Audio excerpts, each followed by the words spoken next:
Hello, it's Jacob Avila, and over here we have one of my stellar residents, Duane Jurma, and I want to tell you about a good case that we had together. So we had a patient that called the ambulance for severe abdominal pain and a little bit hypotensive en route, so it was like the 80s or something like that, but it got better with fluids.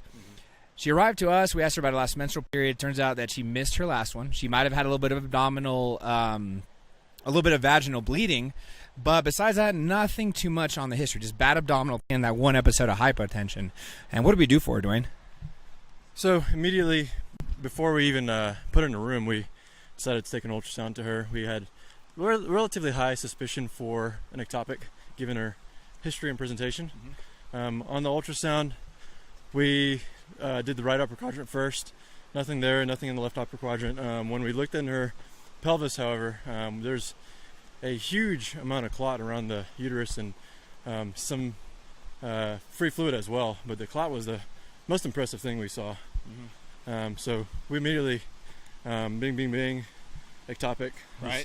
Was our diagnosis, what we thought. Yeah. So after that, we didn't have any labs, right? And so I was wondering, should we wait for the lab? Should we wait for the beta, or should we just call? And I felt like ethically I couldn't. We had to call OB right away, and we did. And then what did they do, Duane? Did they give us some pushback? Did they say, no, we got to wait for labs, we're not going to do anything for this patient? No, they listened to the story and they're like, yeah, this sounds like exactly like an ectopic. We'll wait for the labs. In the meantime, we'll get the OR ready, and we're on our way. Yeah, that is a great case. And the reason we're doing this while we're hiking is because we're just in this amazing place right now. We're in Jackson Hole in Wyoming. We just got done with the course, and it's just this beautiful thing. And we're so excited about ultrasound. We wanted to share this case with you. So let us know what you think. All right, so here are the actual images that I'm talking about. So the initial image, if you just look at it, you might be a little bit confused as to what you're seeing. I have the curvilinear probe in the suprapubic area with the probe marker facing up. So the head's over here, the feet's over here.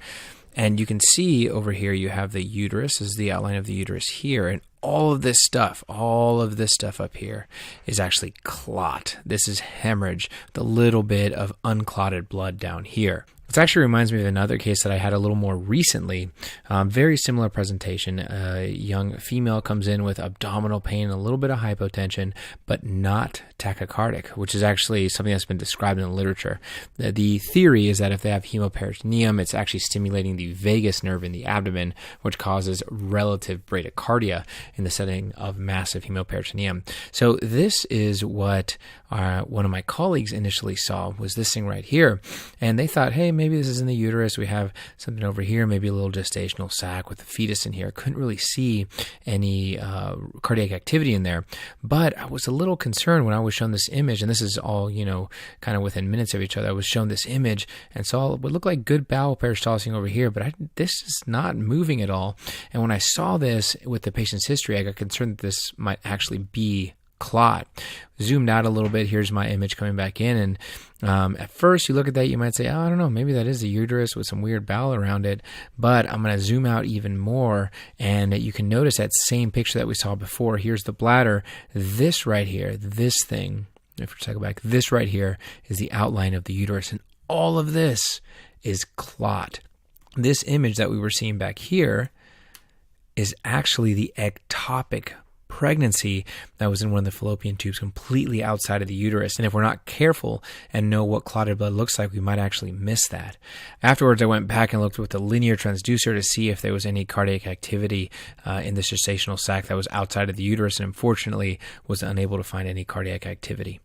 And this patient as well had a good positive right upper quadrant fast. If you want to learn more about how ultrasound can be used to quickly expedite your patients and save lives, and you want to practice scanning with some of us, then come over to Cabo. It's not bad view either.